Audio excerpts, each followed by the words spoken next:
On this episode of ResiWeek, Just Add Power and Savant get all close. General Milwaukee has a magical moment at CDF Business Exchange, and RadioShack goes down again. All this and more on this episode of ResiWeek. The network for the AV industry. What are you listening to? This is AV. This is AVNation. This is AVNation. This is ResiWeek episode 58, Game of Inches. This week's episode of ResiWeek is brought to you by Middle Atlantic. This is ResiWeek. Welcome to ResiWeek. This is your weekly wrap-up of all the latest news and stories for the residential AV industry. I'm your host, Matt D. Scott for AVNation.tv. And today, I'm pleased to be joined by Ted Green. He's the editor of Strategy.com. How are you, sir? Doing great. If I was doing any better, it'd be illegal. Well, don't do that. That's bad. That'll get you deported these days. Then we have from the West Coast, my good friend, my good pal, Rich Fregosa. He's the founder and principal of Fregosa Design. How are you, sir? Good, mellow West Coast greetings. I actually remembered to put Alexa on mute this time so she doesn't just start answering while I'm talking all over the place. So good to be here. Good to be back on Resi. It's been more than a minute. I feel like you've been avoiding me. Yeah. Yeah, well, like I'm okay about it. I'm just saying. I've noticed that. Last but not least, we are joined by Paul Williams. He is the VP of Solutions at Control4. How are you, sir? I'm doing great, Matt. Great being here. Well, thanks, y'all, for being here. Let's kick this right off with a story that comes to us from CE Pro. It seems that Just Add Power, the HD over IP giant, is now able to integrate directly with Savant home automation systems.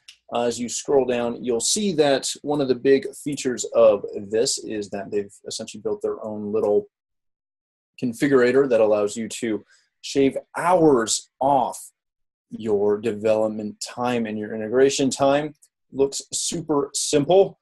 Gentlemen, how big of a deal is this for Savant that they're finally able to do that? Ted?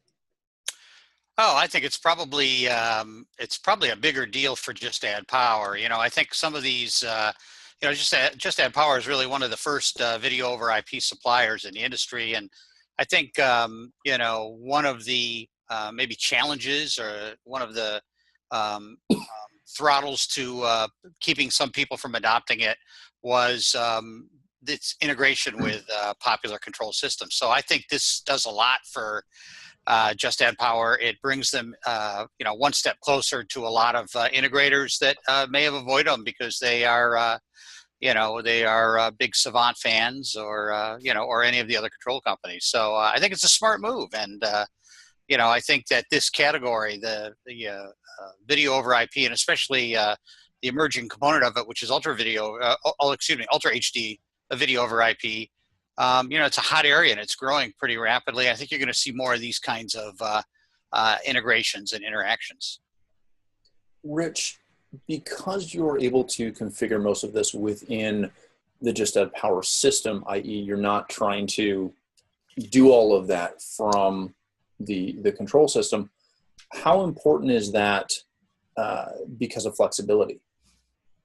Well, I think it's from a flexibility standpoint. I mean, we keep talking about it. We've talked about convergence for years and years and years and years. I mean, we're finally starting to see it. It is an IP-based world. It's a packet-based world. The legacy connections and the troubleshooting tools that you used to use 20 years ago, it's going to completely change the nature of how we do it. So, you have your AV integrator who's going to be working with it. You have the people who are doing the automation. And I think that we're going to see more and more. It's going to be a matter of collaboration between those devices and between those technologies, that it's going to require a different skill set from the dealers. In the old days, if you were missing, if you had the guy with the blue skin on the screen, you knew that you were maybe missing a color, but at least you were getting a signal out there. Now, with these IP-based transmission methods, it's no pass. There is no flaky image. There is no, kind of ghost or something that you can dial in and go, okay, we're at least close. So I think it's a requirement for these manufacturers to be working closer together with one another, because we're going to see more and more troubleshooting requirements that are going to be outside of the AV side of things. So the faster that we can get these companies talking to one another and working with one another and basically putting together best practices with whoever they're working with. Because again, you can take these devices, you can take them straight to a television. You don't necessarily need a control system. So that fragmentation that we're seeing, it's going to be something that these partnerships and these alliances and everybody, we're working with one another. Hopefully it gets us moving towards standards. I'm not holding my breath, but I see it as at least a step in the right direction. Very good.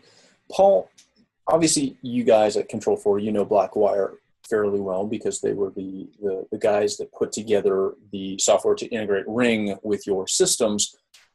Because this is it's just another built-in piece. It's not an add-on. It's not necessarily a module. It's not something that dealers have to move forward and pay for to be able to, utilize this configuration. Is that something that we're going to continue to see a move towards as far as integrating different pieces across the board? Yeah, for sure. I mean, that's been our mantra from day one, is that this open ecosystem of having all these products work together should come at an extra cost to the integrator or to the consumer, because really at the end of the day, they're just looking for solutions.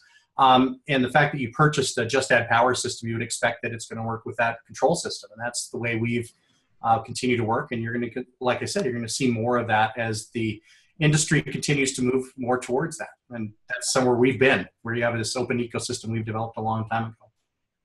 Very good.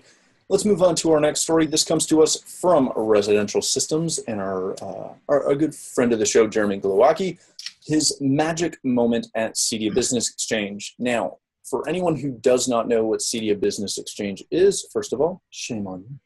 Second of all, it is a quick 2-day seminar gathering conference, if you will, where top integrators get together and really talk about the business of what we do.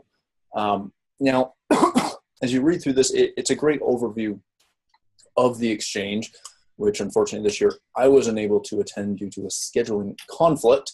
But one of the biggest things that Jeremy talked about in this was that one of the presenters was talking about selling and how you have to change the way that you sell to your clients, because most of our clients are buying emotionally, but they're making decisions intellectually. Rich, keeping on top of this type of information and not just resting on the way you've always done business, is this something that residential dealers as a rule have trouble with? Yeah, I mean, I got to say, I'm sad I missed it. I had some projects that I was working on too. I've had several friends who attended it in past years and have gotten a lot out of it. One of the things that I do want to point out is this is not an invite only. Gathering. So there's a lot of power in that. It's not like you have to prove yourself and be in the top. You don't have to be a top 100 dealer to get the call up to this. Mm-hmm. This is an opportunity for anybody who's a member of Cedia to, if they couldn't make it to Expo, if they couldn't necessarily make it to the regionals, but more importantly, rather than this being we get caught up a lot because we all do come from more or less, a lot of us come back from an engineering background. So the gadgetry of getting from point A to point B is something that we tend to like. It's what drew us to this in the first place. The actual act of running your business, I don't think many people who got in this industry said, God, I can't wait to sit down and go through all my P&Ls. This is gonna be awesome. I can't wait to do all of my comparative analysis, within my market. I can pretty safely say that, not a lot of the smaller dealers wake up in the morning and that's kind of what has their engine revving. So I find that something like the business exchange is an opportunity to get out of that bubble, because it's tough. It wears on you. It really does. And the longer you do it, and if you're a smaller company, you've got to grind. You get up and, you've got several hats that you're wearing, and it's very easy for either frustration or apathy to set in. You feel like either you're hitting your head against the wall and things aren't quite going the way that you want them to, or you've just been running on that treadmill for so long that you just kind of succumb to, well, things are going to work out the way that they work out. And something like the business exchange allows you to just literally put a pause on that and go, you are part of a greater industry. You are part of individuals who have significant success, and they're all different sizes of organizations. Because the hard part sometimes is, you go to some of these larger business conferences and they just don't relate. They don't relate to your business model. And so although intellectually, we all understand the business practices that we should be following, it's hard sometimes to make that emotional and commitment to your business unless you're around people who are sharing the same problems that you are. So again, for me, I think it's important. I think any size company should go for that reason, because it allows you in a very focused, tight amount of time. It's in San Antonio, so it's a little bit easier to fly into from any part of the country. And you use an intensive to kind of relook at your business. Why are you doing this? Can your business get better? And some great ideas. And again, in a non-competitive atmosphere, because everybody's there, working together. Very good. Paul, one of the things that I always have, I don't want to say trouble with, but when talking about these types of events with other dealers, and because obviously you're not a dealer, I wanted to ask you, when dealers are budgeting their year, a lot of times, they're obviously budgeting for marketing, for some training, for, hopefully going to at least one trade show that covers their field. They're usually not, especially the owners. The owners are terrible for this, for budgeting for this type of event. Why do we need to change that? We've got to change this because business continues to move forward here, and it's changing rapidly. The integrator, if you look at the integrator for the last 10 years, it has continued to evolve and change. And if you're not staying on top of the way the integration channel itself is moving, the CI channel is changing, you're going to be left in the dust. And getting some of these earlier indicators from other dealers that, once again, as Rich mentioned, you're not competing directly with. There's this open exchange of ideas and what they're seeing and what the market looks like and what's happening and what's working for them, what's not. That's an important part of learning about your business so that you don't get left behind. You don't become a dinosaur that becomes extinct. And so they really need to be thinking about this and looking at the changing business as it evolves. If you look at just the last 5 years, the thing that's dramatically changed in an integrator channel, IoT devices. We talked about one earlier, video over IP. The technologies are changing, but that also changes the way that you sell and you market and you install and your profitability, the way your cost structures, the employees that you bring in, and that's another thing that's changed dramatically. There's a shrinking availability of resources out there. We hear it from our dealers. We hear it channel-wide. There just aren't a lot of great installers or integrators out there that you can bring into your company to help you grow. So these growth strategies in and of themselves become these huge barriers for those dealers that are looking to take it to the next level. And when you can sit down with a group of your peers and exchange ideas of how did you get through this? How are you growing? How did you find resources? How are you capitalizing your business? Those are all important things that they may not have ever been really had exposure to, that this forum and forums like this really give them. Very good. Ted, you've been in this business a long time. Which is a way to say I'm old, right? You notice how I paused to make sure I framed that nicely. You wanted to make sure that point got driven home. Exactly. Thank Just you so much, man. Let it rest for a second. But no, you've been around a long time. You've been involved in this business. We were talking beforehand, some of your background on it. Is this something where, the new wave of dealers, maybe the sub 40 dealers, sub 45 business owners are more open to actually, looking at the way they're running their business opposed to some of the older guys that were more stagnant and as Rich and Paul alluded to, are more focused on the nuts and bolts of it opposed to the actual business strategies?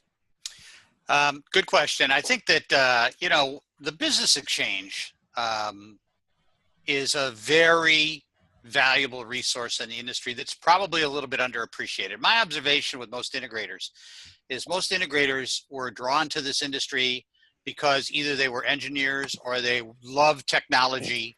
And it's I think Rich mentioned this, it's the technology that they most are excited about. These integrators love to go to shows to learn about the latest product or the latest technology. But the sad reality is in our industry is that a lot of times they're not very good businessmen. And, they talk about golf being a game of inches. Well, I would have to say running an integration company is a game of inches.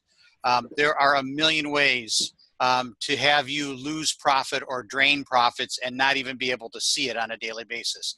So the business exchange or courses like this, and there are others out there, there are many integrators that belong to, for example, certain buying groups, whether it be HTSA or ASEAN or ProSource or whatever, and many of them offer business training. Business training is really, really critical. I mean, the topic that you just mentioned, which was really sales training. This is another area of weakness for a lot of integrators. They love technology. They know technology. They can spec out a dynamite system, but learning how to sell that last mile connections, the human connection to the client, understanding that they're going to make their decision based on the intellectual side of the equation. Or they're going to, excuse me, let me scratch that. They're going to shop based on the intellectual elements, but they're going to make the decision to actually push the button and sign on the dotted line from an emotional perspective. That's a very valuable lesson that not a lot of integrators understand. And so become a better salesman can have a very serious impact on your pipeline. And that's a very good thing. Business Exchange teaches you about how to control costs. They have a lot of really good information or insight. And so these are things that all integrators can learn from. And I think that that's where courses like this are really valuable. I also want to mention, by the way, that I thought Jeremy did a great job in this article. The way he wrote this, and I think he's probably one of the finest writers in the business, and that's from a writer, so that's sincere. He gave you a "you are there" kind of feeling. I felt like I was there. Unfortunately, I had to miss it this year. But he took us there, and he took us through the sessions, and he tapped into some of the key lessons from the sessions. And obviously, that doesn't replace actually going there and learning it firsthand. But I thought he did a great job with this article. And he's been a very long supporter, both of CEDIA in general and the Business Exchange specifically. So I thought it was a great article, and I thought it was a great point. Integrators need to improve their business skills, and this is one of the best ways, the courses like this, to improve your business skills, to be a more successful businessman, to sell more product, and to be more profitable. So it's all good. Very good. I'm about to come back to you because we've got an article from your website that we're going to next on RadioShack's second bankruptcy in 2 years, and essentially how the gadget is done. As you read through this, as always, Ted's got the great overview of it. But Ted, I wanted to ask you about one specific thing. Okay. Towards the bottom, you talk about how RadioShack is going to close immediately 200 locations and then consider what to do with 1,300 other locations, which Sprint says they will probably take some of. Right. And obviously I know you don't necessarily have any more insight than what you wrote about into it, but what else are they going to do with them? Is this just going to get sold off at this point? That comment, we're studying what to do with our other 1,300 locations. I mean, that could just be a come on for, somebody to buy them out of bankruptcy or somebody to approach them on these other locations. A lot of times the real estate is one of the most valuable parts of retailers, especially failing retailers. I can tell you that, rumor is the gentleman who bought Sears and Kmart, a hedge fund guy, what drew him to buy them was their real estate holdings. So that's often a very valuable part of the whole enterprise. This was, to me, a very sad story. This is actually a little bit personal. I studied electronics in high school, and RadioShack was my resource for the capacitors and resistors I needed for my breadboard projects. I hate to see this go. On the other hand, it's probably a reflection. That's why I made the comment about the era of the gadget was over. They sold a lot of gadgets, and they kind of one of their strategies over the years was to focus not on the big AVRs like we were talking about earlier, but to focus on gadgets and ancillary products. Those products often have much higher profit margins and lower level of competition. And RadioShack had so many locations, and they were in so many secondary and tertiary markets. In many cases, they were the only outlet for communities for anything electronic. So I'm sad to see them go. They were actually involved with my school in supplying electrical equipment too. And so that kind of education, they're part of why I'm where I'm at tonight, why I'm in the technology industry. So I hate to see them go, but it's probably a sad reflection of what's happened to our industry. Instead of selling multiple gadgets now, we're all carrying smartphones that do multiple things. And this is one of the unintended consequences of the direction of where the industry's been at. So it's sad to see them go, but they never were able to transition into this new world, into this new existence that we're all dealing with. And so, this is the result of that. Very good.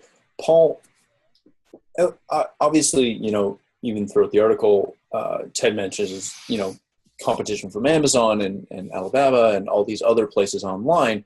But even myself, 2 weeks ago, I was stuck being short a DB9 connection to do a small service call.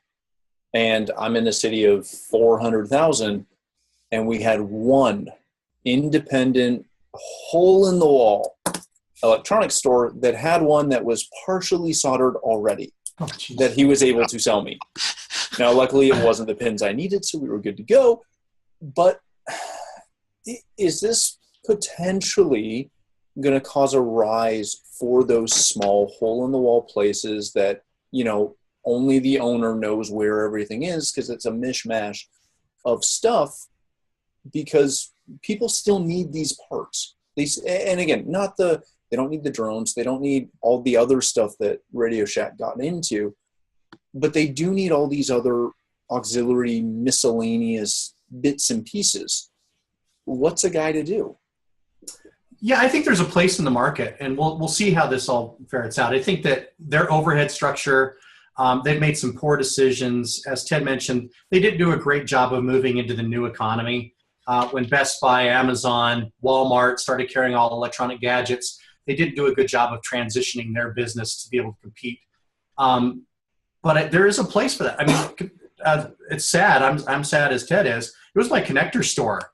This is the place where I went to go get DB9s or to get a stereo jack that I needed, and I'd solder it myself and make custom cables, whatever it was. You could go there and you knew they were going to have these odds and ends that you needed right now. I don't want to order it from Amazon and get it next day and pay 3 times as much as the connector costs to get it tomorrow. I want to just go get the dang connector.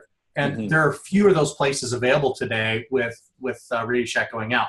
I think there's a niche there, and it'd be interesting to see if something fills in those gaps, especially in some of these tertiary markets where I may not have a large electronics retailer where I can get some of these things. Someone certainly has got to start filling some of that gap in. I mean, you can go to Fry's, and that's a big, but very few locations, and they have all that kind of gadgetry and the components there. But I think there's something to be said for that small retailer that's going to have a small stock of the things that our integrators use on a daily basis. And I need it now. I didn't plan ahead. Something happened. I went into this job site, and this is an old connector. I'm certainly not going to carry myself, but I'd love to be able to get it today and finish this job out. Once again, certainly I can get it online, but even that convenience of that also becomes an inconvenience because I still have to wait for shipping to get here. So, and until the drone shows up at my house from Amazon and drops it off, I guess I'll have to do it that way. Rich, where does this leave us as far as mass market? Because with RadioShack going down again, with Best Buy finally maybe, I think, showing a profit right now, sort of, and who is it? Fry's? Is that the only other one that's left? Are we down to Best Buy, Amazon, or wherever else? And then, the random big box stores, the Costco's or the Sam's Clubs or the Targets and the Walmarts, stuff like that. where they're not just electronics or AV type stores. Is that what we're left with? Yeah, and it's going to continue. But again, you also have to consider the industry, and it'll probably lead into one of the other stores if we have it. But it's mobile. It all comes back to mobile. What are these technology stores being replaced by? Cell phone stores. Why? Because there's 1 billion of them being sold a year. Where television sales are down, AV sales are down. I mean, all of these things in terms of the consumption patterns. It's a natural evolution. It makes me sad. Again, I same thing as Ted. I mean, anybody I would say, from their late 30s on up, if you're in this industry, you all have a RadioShack story. There's no way you can't be in this industry at our age and not have a RadioShack story. I remember my first, realistic breadboards and putting those together, and remember having to go and getting DB15s and hand soldering and always, I'd always burn out my solder gun and I'd have to run to the shack and grab another one, burning my fingers on it because it wasn't the best made thing out there, but at least they got the job done. Or, stockpiling when I found 25-foot serial cables. I was like, I'll take 10, and I'd buy them out. So you're old as dirt too. I am as old as dirt. I am now admitting it. By the same I didn't token, say it. By the same token, you got to remember this is all a product of the analog sunset.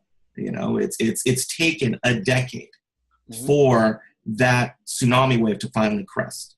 You don't have BNC connectors anymore. You don't have composite cables anymore. You don't have S-video cables anymore. You don't have all of the different connection standards. Well, it's different connection types that were out there. At this point, you're down to an HDMI connector, a Cat5 or a Cat6 connector. Maybe you keystone it. I mean, how hard is it to find phone cables at this point, right? But we wouldn't have thought of this 20 years ago. And so I view where RadioShack is going and the sad kind of withering of that kind of offshoot hobbyist side of electronics to be very indicative and very sobering for our industry. Because I have a lot of friends who I have done this with for a long time with, and some of them have adapted and have embraced that this change is inevitable. And I have several who didn't adapt and just didn't want to do it. And one of two things have happened to those. They have either gone on to do something else. A couple of them were fortunate enough to kind of retire away from it. But a couple of other ones weren't so lucky. They didn't have it in them to make that evolution that Paul was talking about. And those companies are by the wayside. And, I view stories like this as a reminder when you're looking at your company to say, hey, this is not going to go back to how it was. And so, yeah, you only got 3 connectors that you're dealing with now. I feel bad because my son's 6. He's not going to know going into a RadioShack with me and us picking a project board and building a Crystal AM radio. I remember when I built mine, I was like, that was the coolest thing ever. And I was able to dial it in and I did it at about his age. So, those are the things that I miss. And it's a large part because of the manufacturing process. You do not have serviceable parts anymore. The answer now for most of our larger consumer electronics companies is the big sticker on it that says, don't even send this to us. We'll just send you another one. And there's that disposable part of the society too that's tough. I mean, it goes into a lot of things. So for me, it's sad because a large part of my childhood and a large part of what I love and what got me into this is, it's the bell has finally rung on them. Yeah, you're really seeing the decline of any sort of hobbyist as anything more than just a niche market. So, well, the hobbyist now is the app maker. We've moved from the physical to it's all digital. Yeah. It's all digital. It's all digital. All right, gentlemen. Well, thank you so much for joining us today. Paul, where can people connect with you? So they can find me at email pwilliams@control4.com. If they want to learn more about Control4, they can just find us at control4.com. Very good. Mr. Green, thanks again for being here and giving us a story to talk about today. Where can people find you? Always a pleasure to be here. Thanks for inviting me, Matt. You can get me pretty much anywhere. Facebook.com/Ted Green, Twitter.com/Ted Green. Or my favorite spot, strategy.com, STRATA-GEE.com. Very good. Mr. Fregosa, my pal, where can people connect with you? You can find me here at AVNation, either here at Resi, sometimes on AVWeek, and also it's State of Control, which we tend to have an episode every month with the illustrious Steve Greenblatt and other cast of characters. You can also find me at Fregosa Design, which, thanks to some needling, is being redesigned. We're in the middle of a redesign at this point, so no longer will you have to see my eulogy to Steve Jobs anymore after 5 years. So I'm taking my own advice about my social media presence. But the best way to find me is on Twitter at @rfregosa, or type in my name into the Googles or the interwebs, and invariably stuff shows up. That's awesome. Thanks again to all of you out there for joining us. For myself, if you'd like to connect with me, you can find me on Twitter at Matt D. Scott and pretty much any other social media platform. But more importantly, please stop by avnation.tv. You'll find this show as well as a wide variety of other shows like State of Control that Rich just alluded to that cover all the other verticals that we cover here. While you're on the website, please take a moment to check out our underwriters. We support them, they support us, and we'd like you to support them too. That's all the time we have for this week's episode of ResiWeek.